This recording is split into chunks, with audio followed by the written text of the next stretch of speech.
Hello friends, आज के इस वीडियो में हम समझने वाले हैं problems of learning English as a second language. यानी कि इंग्लिश आप जब भी अपने दूसरे लैंग्वेज की तरह सीख रहे हैं तो उसमें क्या क्या प्रॉब्लम्स आते हैं, ये आज के इस वीडियो में हम समझेंगे ताकि इस चैलेंजेस को आप समझकर इंग्लिश को सीख सकें। तो सबसे पहला प्रॉब्लम जो आता है वो है इंग्लिश स्पेलिंग वर्सेस प्रोनाउंसिएशन। यानी कि जो भी स्पेलिंग होते हैं उसके प्रोनाउंसिएशन में आपको अक्सर प्रॉब्लम देखने को मिलती है। कोई भी अगर सिंपल वर्ड है उसको तो आप इजीली प्रोनाउंस कर लेंगे, लेकिन जैसे ही कोई डिफिकल्ट वर्ड आता है आप घबरा जाते हैं, उससे प्रोनाउंस ही नहीं कर पाते हैं। ऐसा सिर्फ इंग्लिश के साथ नहीं है, इवन आप हिंदी में देखते हैं। आज का एजुकेशन सिस्टम इतना बढ़िया हो चुका है कि हम हिंदी भी संग से नहीं पढ़ पाते हैं। अगला प्रॉब्लम जो आता है साइलेंट लेटर्स एंड कन्फ्यूजन। अब बहुत सारे इंग्लिश में वर्ड्स ऐसे होते हैं, जैसे आप यहाँ पर देखेंगे नाइफ KNIFE है लेकिन इसमें K साइलेंट है। ऑनेस्ट HONEST है लेकिन इसमें H साइलेंट है, जिसकी वजह से आपको अगेन डर लगने लगता है इंग्लिश सीखने में। अगला प्रॉब्लम है डिफरेंट एक्सेंट समझने में। अगर आप किसी दूसरे देश के लोगों से बात करेंगे, अमेरिकन, ब्रिटिश, ऑस्ट्रेलियन, तो इनके एक्सेंट अलग अलग होते हैं क्योंकि ये नेटिव स्पीकर्स होते हैं और इनकी जगह पे अलग फोनेटिक्स होते हैं, अलग आवाज़ निकलते हैं, अलग तरीके से ये सीखते भी हैं। जैसे हम इंडिया में देखते हैं, अगर कोई नॉर्थ में रहता है, नॉर्दर्न पार्ट ऑफ इंडिया में रहता है, वो हिंदी अलग बोलेगा, वही सदर्न पार्ट में रहेगा तो अलग हिंदी बोलेगा, ईस्टर्न पार्ट में अलग हिंदी बोली जाएगी। लैंग्वेज वही होता है लेकिन एक्सेंट यानी कि जो बोली होती है, जो लहजा होता है वो बदल जाता है।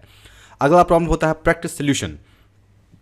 अब इस हम कैसे बच सकते हैं, तो हमें लगातार प्रोनाउंसिएशन का प्रैक्टिस करना चाहिए जिससे हमें प्रॉब्लम सॉल्व हो जाएगी। अगला प्रॉब्लम क्या है मेजर, तो अगला प्रॉब्लम हमारा आता है ग्रामर कॉम्प्लेक्सिटी यानी कि टेंस कन्फ्यूजन। अब हम जानते हैं इंग्लिश में 3 टेंस होते हैं, पास्ट, प्रेजेंट, फ्यूचर। ये कोई भी लैंग्वेज में ऐसा नहीं होता है कि हम इंग्लिश पढ़ रहे हैं, हिंदी पढ़ रहे हैं, आप कोई भी लैंग्वेज सीखेंगे टेंसेज इतने ही होते हैं, पास्ट, प्रेजेंट, फ्यूचर। अब इनको लेकर कुछ रूल्स बनाए गए हैं और इसी में हम कंफ्यूज रहते हैं। यानी कि अगर आपसे कोई बात कह दे कि आपको अपने पिछले जन्मदिन के बारे में बताना है, how was your last birthday, तो उसमें आप कंफ्यूज हो जाएंगे। उसमें आप उसको अक्सर आपको पास्ट टेंस यूज करना चाहिए, लेकिन उसमें हम क्या करते हैं प्रेजेंट और इवन फ्यूचर भी घुसा देते हैं, यही प्रॉब्लम आ जाता है। Next is preposition misunderstanding. Preposition क्या होता है, यहाँ पे जैसे इन, ऑन, एट। अब इन सारी चीज़ों का यूज़ कहाँ करना है, जैसे ऑन द टेबल होगा कि इन द टेबल होगा, एट वेन्यू होगा फिर इन वेन्यू होगा। तो आप प्रेपोजिशन यानी कि इन टर्म्स को सही जगह पे या सही तरीके से इस्तेमाल करने में गलतियाँ करते हैं। अगला प्रॉब्लम है सब्जेक्ट वर्ब एग्रीमेंट। यहाँ पर सब्जेक्ट वर्ब क्या है, यहाँ पर ये ग्रामर की क्लास नहीं है इसलिए मैं यहाँ पर इन टर्म्स को टेक्निकली नहीं बताऊंगा, लेकिन एग्जाम्पल की तरह से मैं समझा सकता हूँ। जैसे शी गो, अब ये गलत है, आपको कहना चाहिए शी गोज। इसी तरह बहुत से एग्जाम्पल हैं जिसमें सब्जेक्ट वर्ब एग्रीमेंट आप सीखेंगे तो आपकी प्रॉब्लम बहुत हद तक सॉल्व हो जाएगी और आप सही इंग्लिश बोलने लगेंगे। आपको घबराना नहीं है, आपको सही तरीके से सब चीज़ समझाया जाएगा, लेकिन आपको पहले आज यहाँ पर प्रॉब्लम समझना है। Next is real life grammar learning example. अब रियल लाइफ में बहुत सारे ग्रामर हम मिस्टेक करते हैं, जैसे हम सोशल मीडिया पोस्ट अगर हम कर रहे हैं तो वहाँ पर भी हम कुछ भी डाल सकते हैं। यहाँ पर जैसे लिखा हुआ ना, ओ लॉर्ड ही बोरिंग, अब यहाँ पर ही इज बोरिंग, यहाँ पर इस तो जोड़ा ही नहीं है, ही इज़ बोरिंग यहाँ पर जोड़ना चाहिए था, इसलिए गलती है। अगला हम बढ़ते हैं, अगला प्रॉब्लम क्या आता है, तो अगला प्रॉब्लम हमारे साथ आएगा वोकैबुलरी लिमिटेशन। वो क्या होता है, मतलब कि आपका जो शब्दकोश है, हिंदी में हम बात करते हैं, जैसे मैं बोल रहा हूं तो मेरे पास बहुत सारे शब्द हैं, इसीलिए मैं यहाँ पर सेंटेंस या फिर अपना मैसेज को कम्युनिकेट कर पा रहा हूं। लेकिन इंग्लिश में आपको शब्दों की कमी हो जाती है, सही वर्ड्स को सही जगह आप यूज़ नहीं कर पाते हैं, जिसकी वजह से आपके स्पीकिंग में प्रॉब्लम आती है। Next is multiple meaning. अब होता क्या है, एक वर्ड के बहुत सारे मतलब होते हैं, जैसे एक शब्द के बहुत सारे अर्थ होते हैं, उसी तरह इंग्लिश में भी एक शब्द के बहुत सारे अर्थ होते हैं। जैसे यहाँ पर लाइट, अब यहाँ पर लाइट मतलब रोशनी से भी हो सकती है, एक वेट से भी हो सकता है, तो इसीलिए यहाँ पर आप अगेन प्रॉब्लम में आ जाते हैं कि कौन सा वर्ड कहाँ पर यूज़ करना है।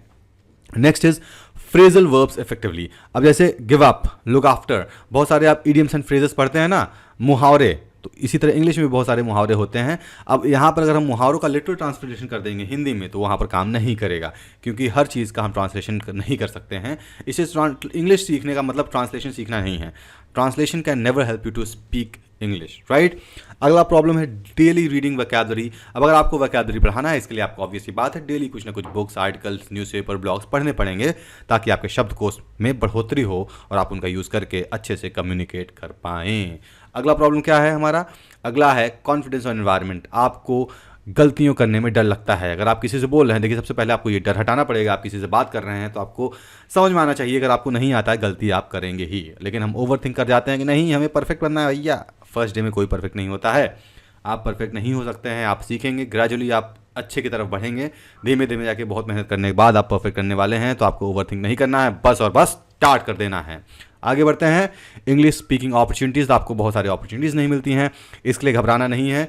आप एक दूसरे से बात कर सकते हैं, आप खुद से बात कर सकते हैं, बहुत सारे प्लेटफॉर्म हैं, आप वहाँ से बात कर सकते हैं, या आपके फ्रेंड को जिसको इंग्लिश आती है उससे बात कर सकते हैं, सीख सकते हैं। और एक और चीज़ दिमाग से निकालना पड़ेगा, अगर आपको कोई सिखा रहा है तो उसको सीखिए, ना कि उसको कमी की तरह लीजिए। नेक्स्ट प्रॉब्लम क्या है, जो फास्ट पेस नेटिव स्पीकर है, भाई कोई अमेरिका में पैदा हुआ है तो वो अलग इंग्लिश बोलबे करेगा। हमारी तरह थोड़ी ना है कि इंडिया में सीख सीख के बोल रहा है, उसका लैंग्वेज है भाई। अब उससे हम कहते हैं अमेरिका वाले साहब बेटा इंग्लिश हिंदी में बात कर लो, तो हिंदी में हमारी तरह वो नहीं बोल पाएगा। इसी तरीके से हमें घबराना नहीं है, जैसे वो हिंदी नहीं बोल पाते हैं उसी तरह हमें इंग्लिश उतनी अच्छी नहीं आ पाएगी जब तक हम सीखेंगे नहीं, जब तक हम प्रैक्टिस नहीं करेंगे।